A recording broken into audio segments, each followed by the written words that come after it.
Welcome to the Delvin Cox Experience, the podcast in which each week I am on a one-man mission to unite our culture through diversity. I'm your host, Delvin Cox, and this week on the podcast I have a special guest, someone who doesn't like Cinnamon Toast Crunch, but I will not hold that against him.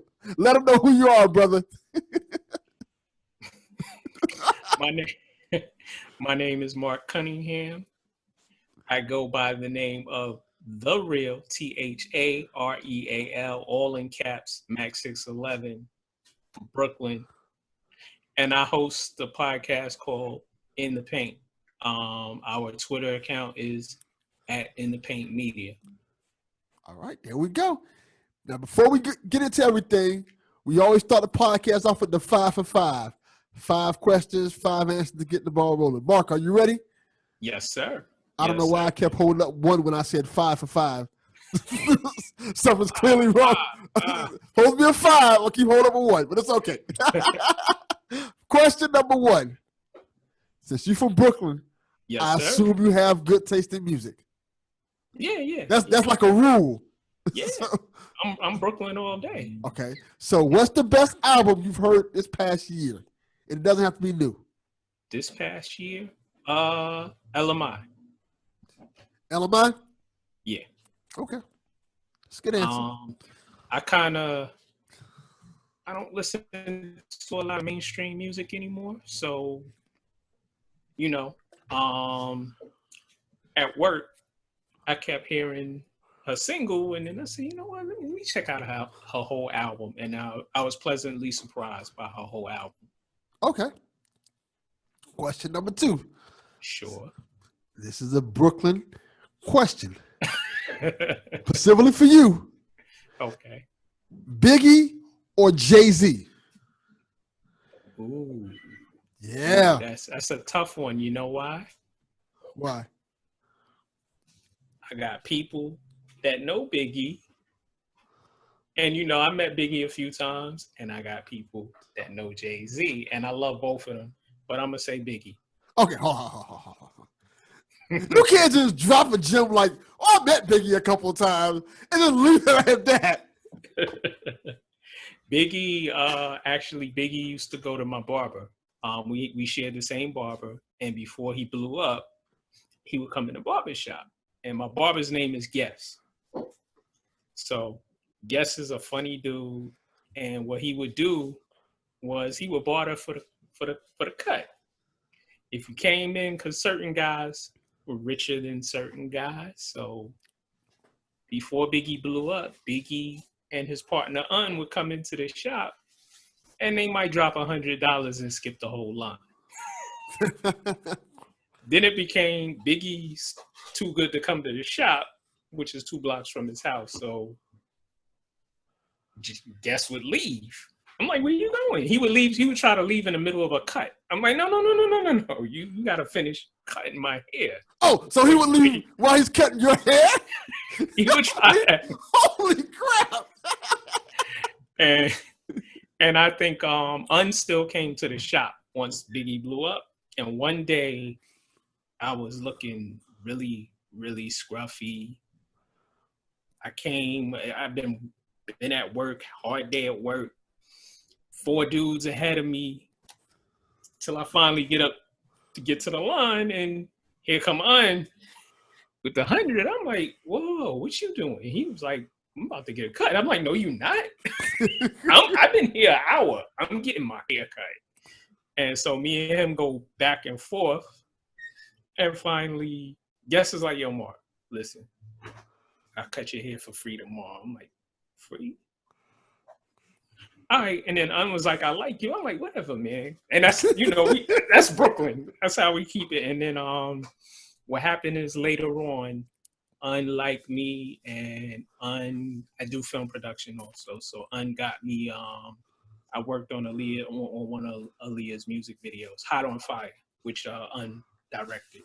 So, shout out to Un. Un is now, he works with Flavor Unit, Queen Latifah.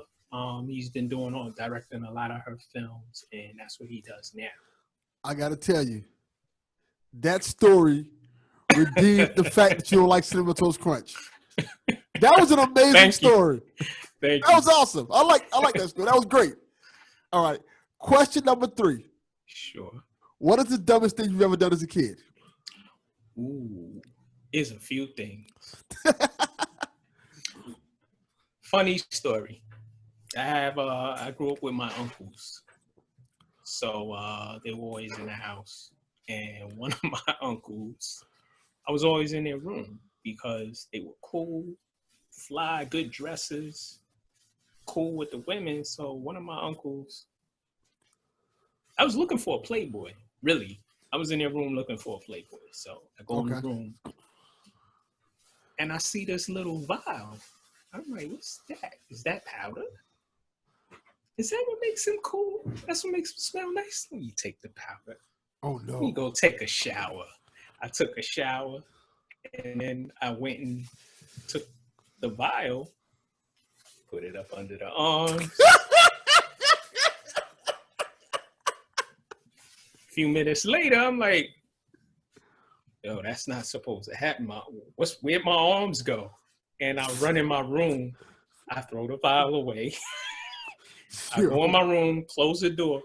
My uncle comes home. It's Friday night, so he's about to go out and party.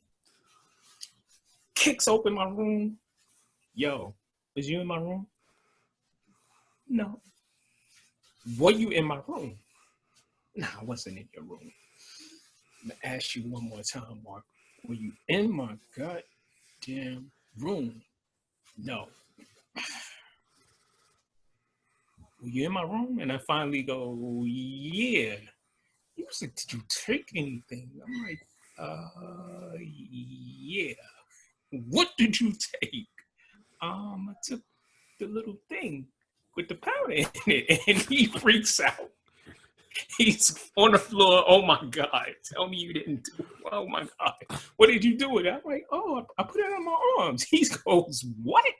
I put it under my arms. His hand comes back. Bow. He slapped all the taste out of my mouth. Left. He didn't speak to me for like 2 weeks. We sitting at breakfast.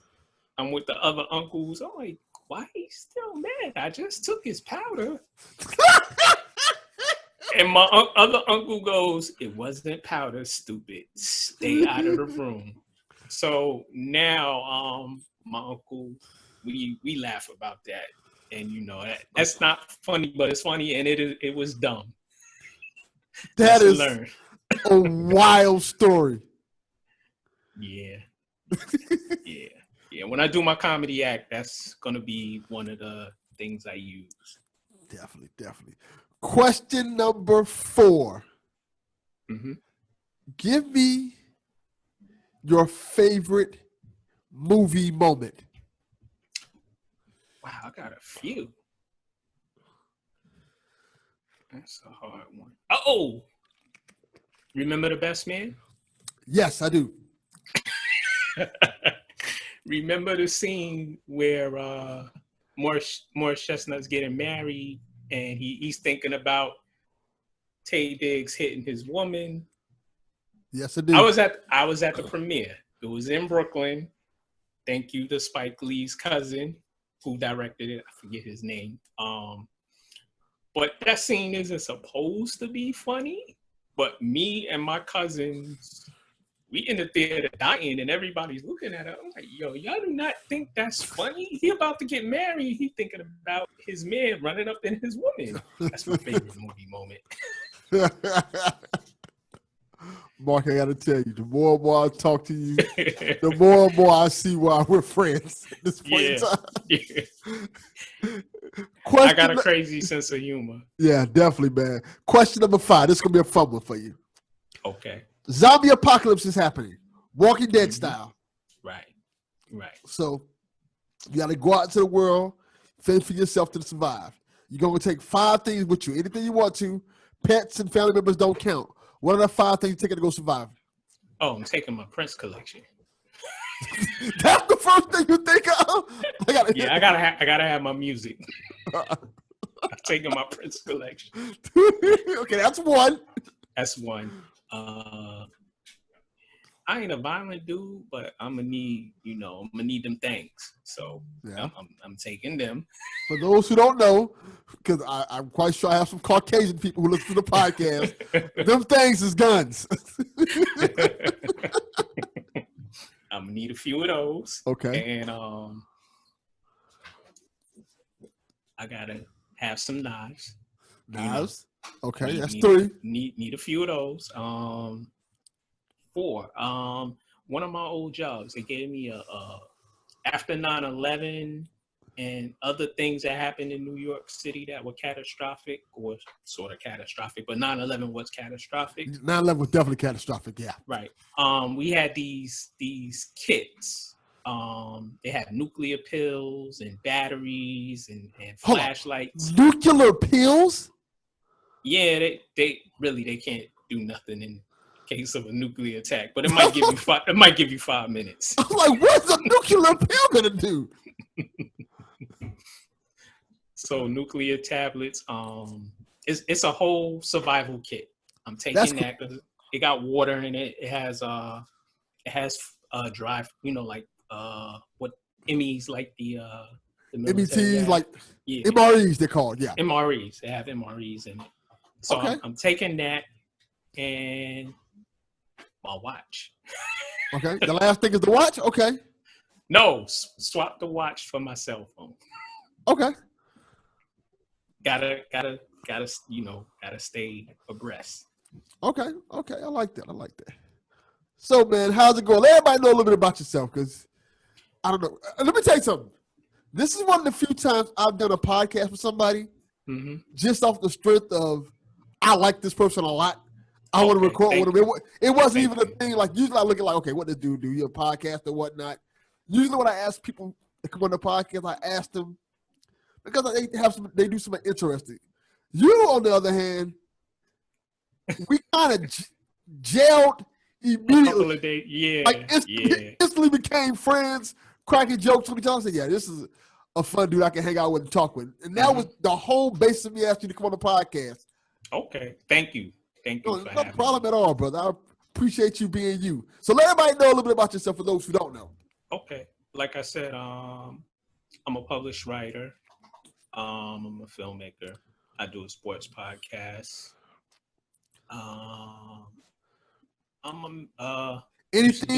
Any movies you made that we may know so they can go check out? Not as of yet, but okay. Any books that you've written that we may know that we can go check out? No, I've written articles. Okay. What kind of articles? Sports articles? Sports articles. Where let them know where they can find it at, because I want people to check out your stuff. Okay. What is this place? Oh God. Irish Connections. Don't ask me why I'm a brother who was writing for an Irish publication, but I'll tell you why. Definitely tell me why. Why and how did that happen? One of my mentors, he's a writer, so he's Jewish guy, and he was one of my mentors.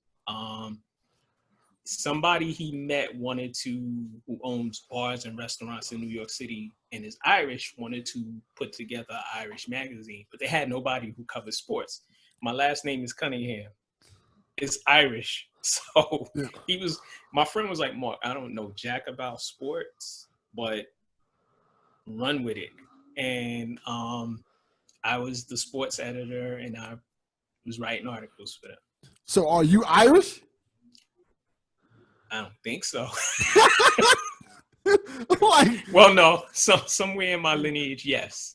But it's like, so they're just like, hey, close enough. His last name's Cunningham. Let him write first.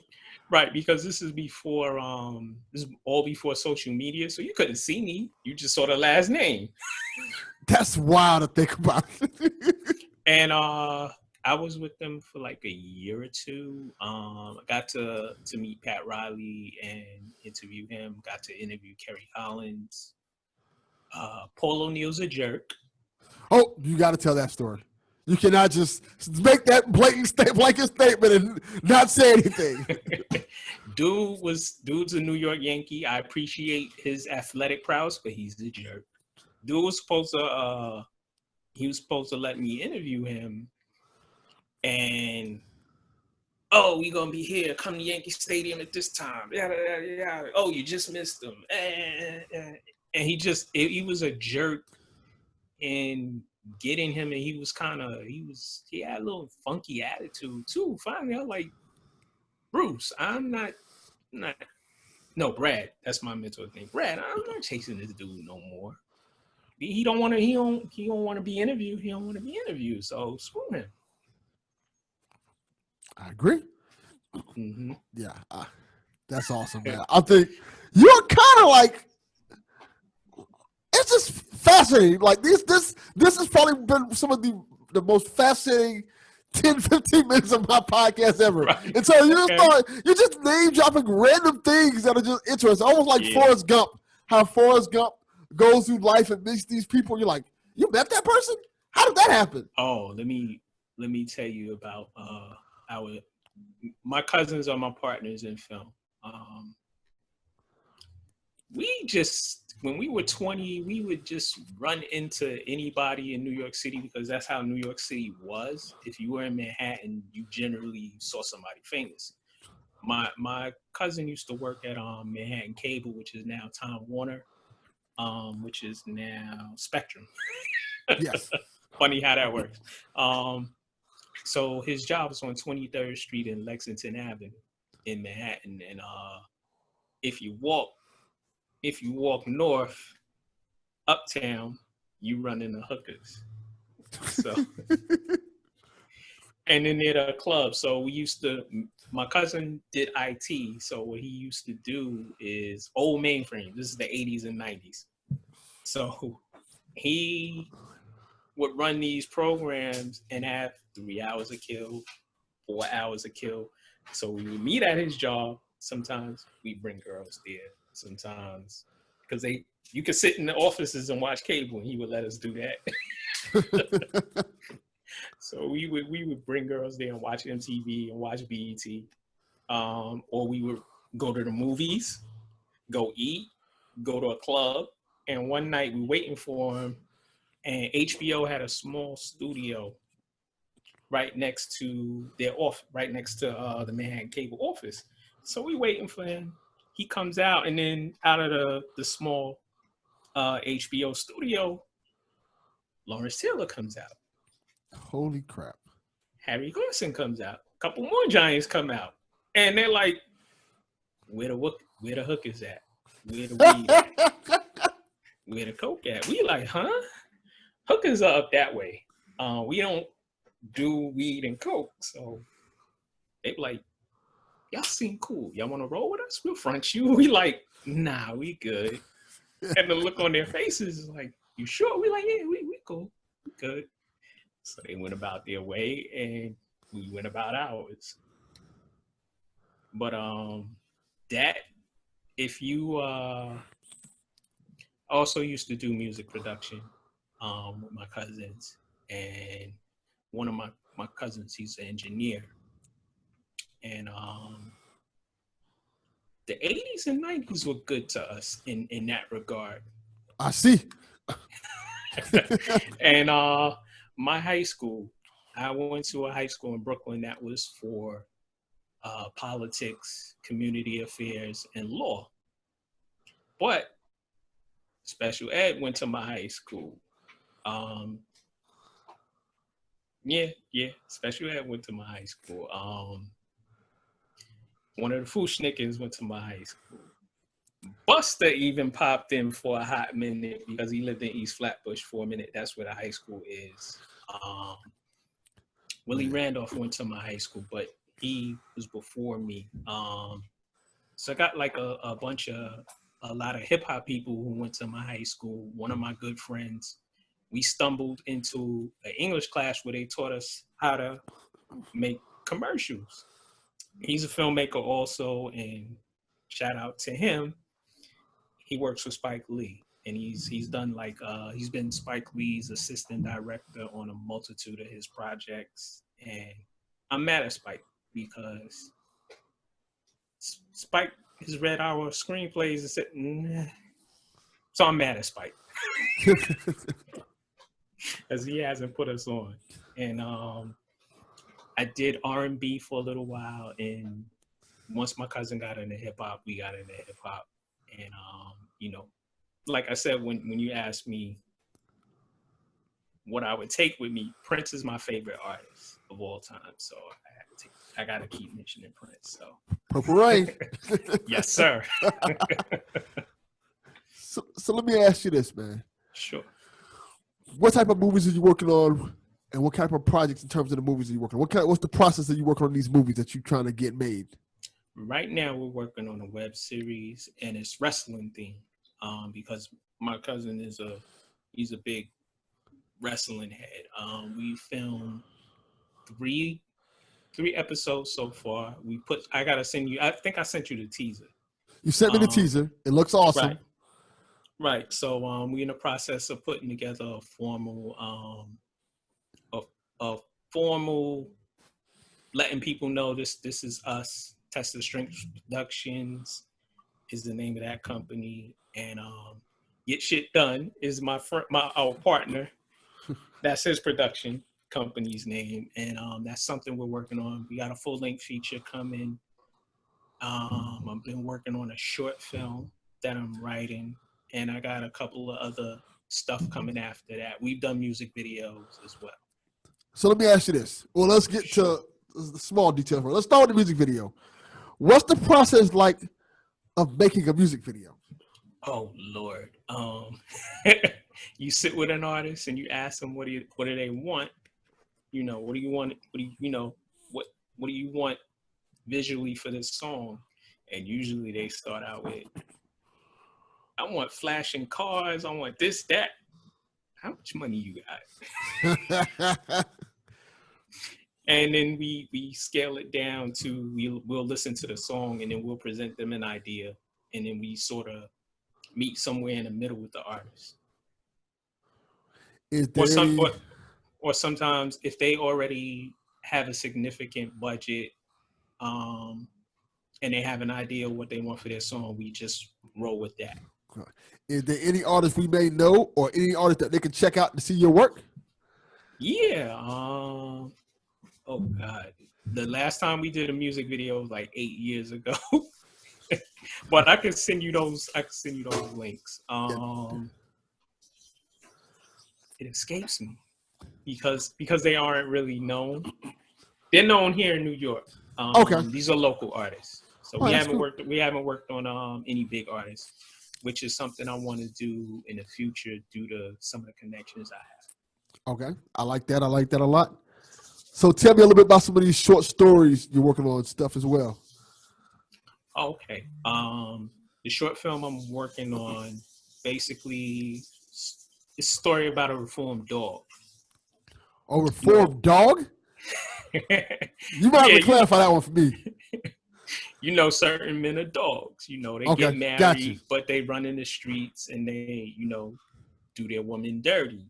So being that I'm in the sports, I made the main character. He's a sports agent, and his main client, his main client's sister is giving him that vibe, and he's like, she fine, but I'm not in the doghouse anymore with my wife. My family is good. I just made this big money. Let me relax. So we come to a point where we see if is he reformed, or is he going to revert back to old form? Interesting. Yeah. So what's the process? Did you already start filming it, or are you still writing this one? No, I'm still writing it. I'm 3/4 finished. What is the process like for you writing this type of film? Generally, when I write a screenplay, I develop the characters. I come up with an idea, and I'll say the main character is Delvin. I say Delvin is funny.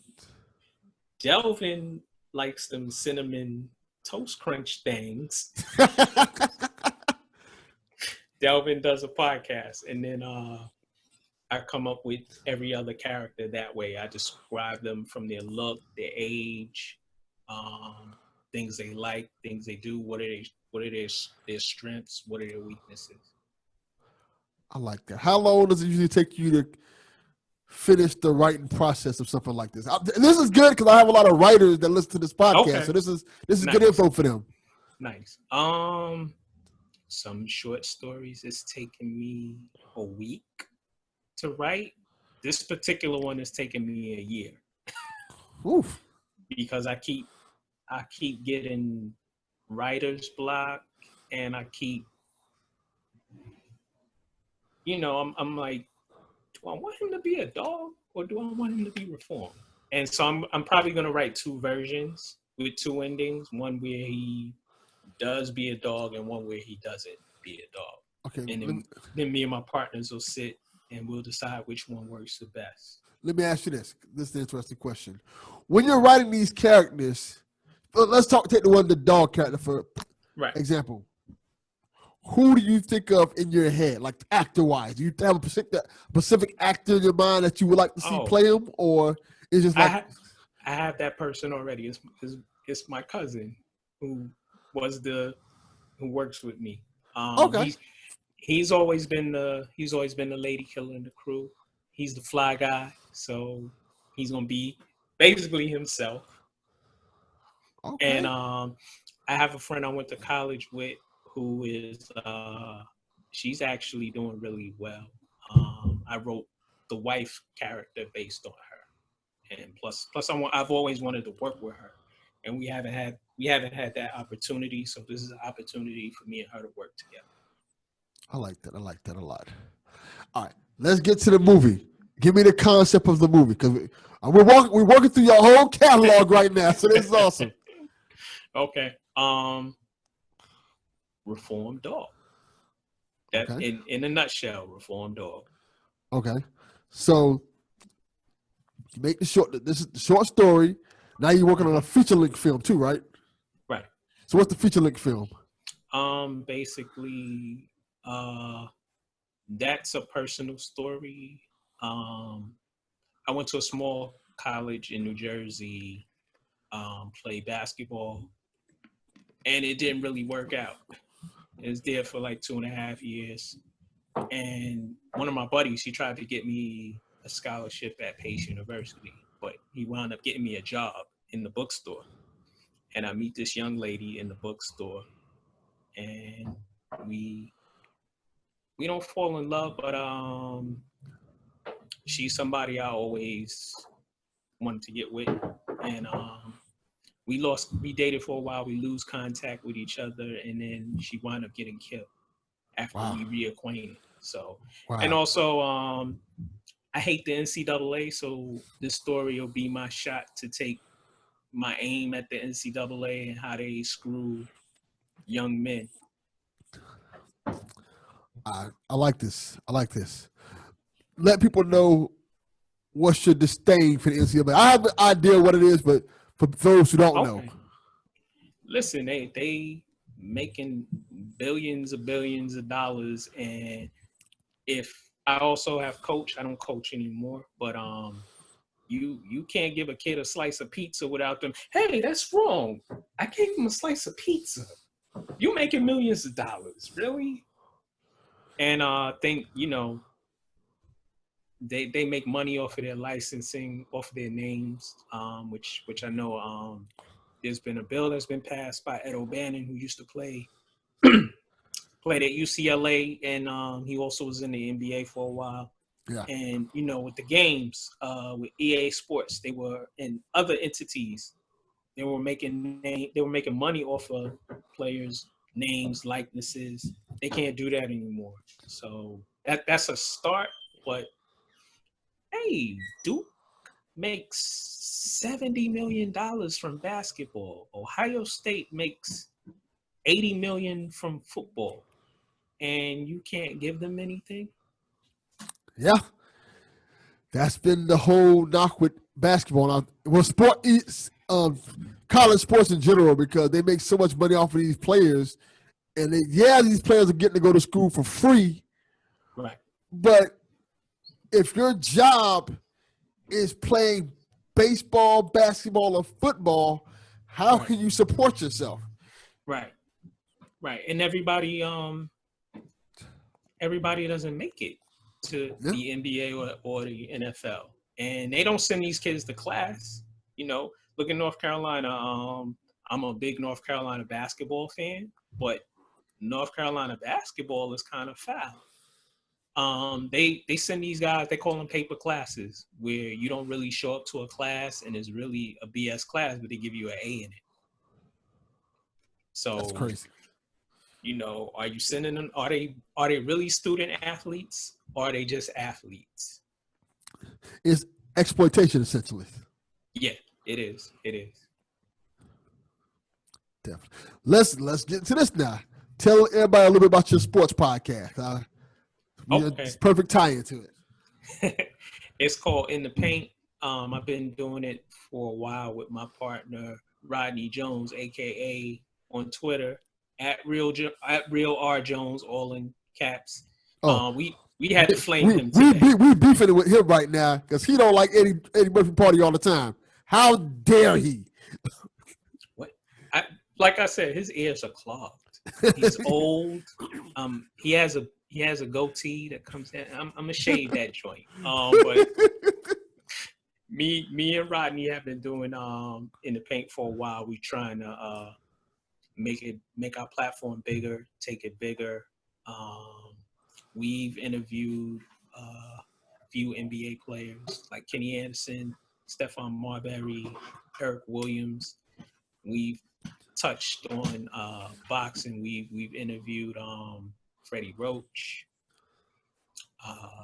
We recently had a sports lawyer on, and we talk about all sports, from volleyball, tiddlywinks, to the big boys of baseball, basketball, football, and boxing. And I guess I gotta thank my grandfather for that, because what he used to do when I was younger, my grandfather, he worked at a printing company, and basically that printing company, they used to do all the yearbooks for a lot of publications, like the New York Mets, the New York Yankees, New York Giants, Sports Illustrated, all those companies, they did their printing for them.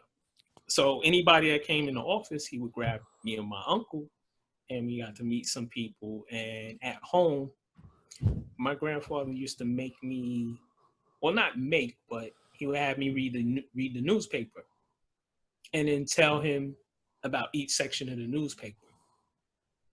What happened in politics today? What happened in this section? Our favorite, though, was the sports section, because he's a sports fan. We big into baseball. And me and him used to listen to a man named Art Rush Jr. on the radio. And he passed away. So Art Rush Jr. is another hero of mine. And I've always talked about sports and like sports. So my partner, he was like, why don't you get on YouTube? I'm like, let's say YouTube. He was like, nah, I said, talking in the space. I couldn't do it because it was nobody to bounce back with me. So I met Rodney at a job I had, and I said, Rodney, you got a great sounding voice. You ever thought about doing voice work? And I do a podcast. You want to do it with me? He was like, sure. And we've been rolling ever since. He's a moderator because he has the nice, clear voice. And I'm the stats guy. So it works. And we bounce off each other. I like that a lot, man. I think that's awesome. Thank you. So let me ask you, because you had a lot of great guests on there. Like, how did you end up getting some of these guests? Like Kenny Anderson's a big get. Just Freddie Roach, man. You got some talented, awesome guests on there. How was the process like of getting these type of guests on your show? Kenny Anderson was Twitter. I just him and Stephon Marbury. I kept, yo, can I get you on? Can I get you on? Can I get you on? You should check me out. And so that's the process with that. Freddie Roach, we got like a 5 to 10 minute interview with him because we would go on go to press conferences. When it's a big boxing match, you go to a press conference and you meet everybody, or you can run into everybody. We stopped Freddie Roach. We were like, hey, Freddie, can we get 5 minutes? And he's such a nice guy. He gave us the 5-10 minutes. We were trying to get Manny, but Manny ducked on us. Little quick dude. And what I found out about certain boxers, I'm only 5'7". Floyd Mayweather walked by me because we went to his press conference when he fought Miguel Cotto. I'm like, yo, but he like 5'6". Miguel like 5'4". I'll post both of them up on the basketball court. So let me ask you this. Yes. What's been your most memorable moment so far with podcasting? Oh, to get Kenny Anderson and Stephon Marbury, because actually Steph's older brothers, I played against them in high school. So they always like, yo, our brother is nice. Your brother, y'all can't shoot. Well, you know, that's a Brooklyn thing. You know, we gotta talk smack. I'm like, y'all can't shoot. Your brother probably can't shoot. And then Steph could shoot. And Kenny Anderson, I'm just a fan of his. And Kenny is a good dude. He actually is. I can call him and Eric Williams, who we got on the show. I can call them friends because two good dudes. I speak to them frequently. That's awesome, man. That's really cool. Yeah. Oh, Eric Williams used to play for the Boston Celtics, New Jersey Nets, and he's into farming now. Huh. That's cool. That's really cool. Yeah. Let me ask you this. Sure. What is it like doing a sports podcast now when there's no sports? No. We still talk about contractual stuff. One area we went to, I hate doing it, but we went to the what if. What if such and such fought such and such? How would that happen? And we've debated about that. And there's still things to talk about that we've been mainly focusing on the business side of sports. Oh, you just reminded me, since you brought it up. What do you think about Tyson getting back in the ring to fight Roy Jones Jr.? Oh, Lord. I'm glad it's an exhibition. Hopefully he doesn't put Roy Jones in a coma, because if you've seen video of Mike still stays in the gym, and Mike still hits hard, real hard.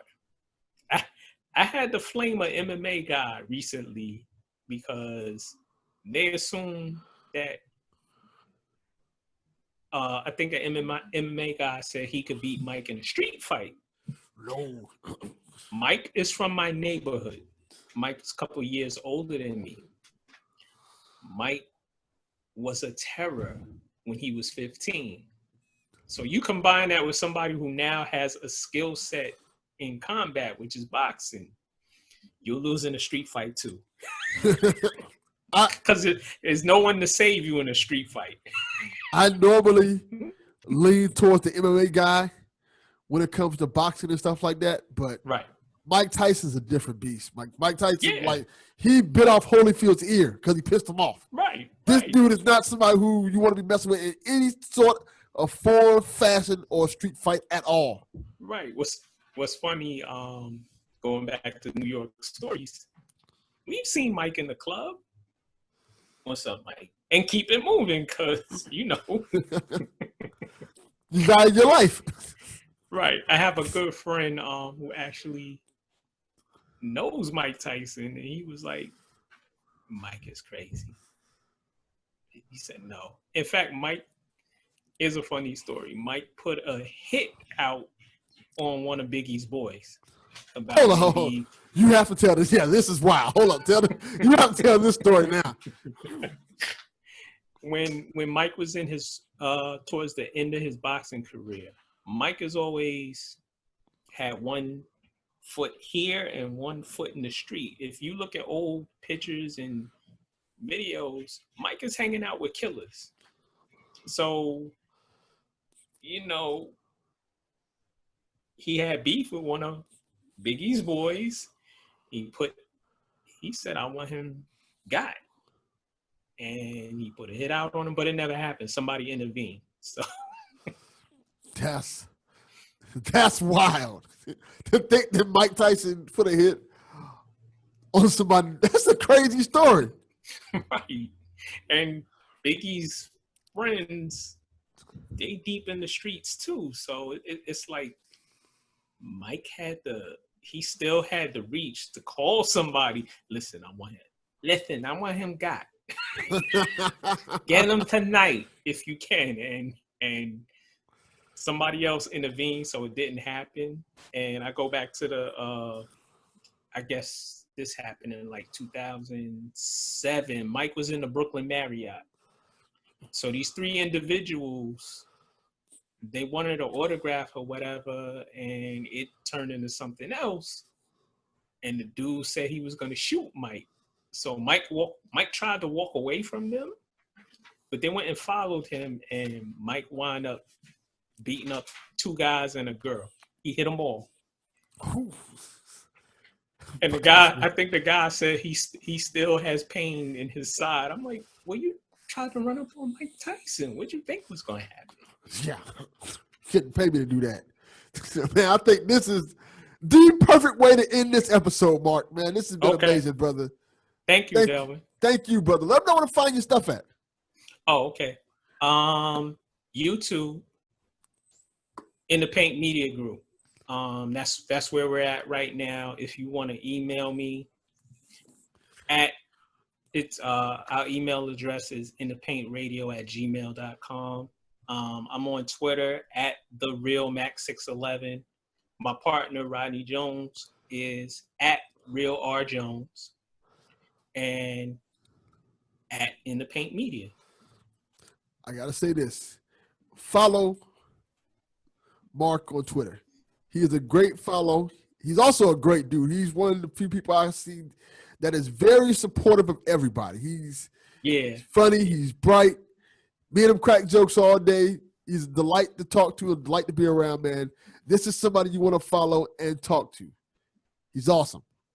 Thank you. Also, learn how to find your movies and stuff at, because this stuff's gonna start coming out soon, so they need to be on the lookout for it. Yes, sir. Oh, Test the Strength Productions on YouTube and Get Shit Done Productions on YouTube, and same thing for Twitter. Those are the Test the Strength is where we're doing the web series, and Get Shit Done is my partner. That's the name of his company, GSD. There you go. I think that's it, man. Delvin Cox Experience. We out. Peace. Peace.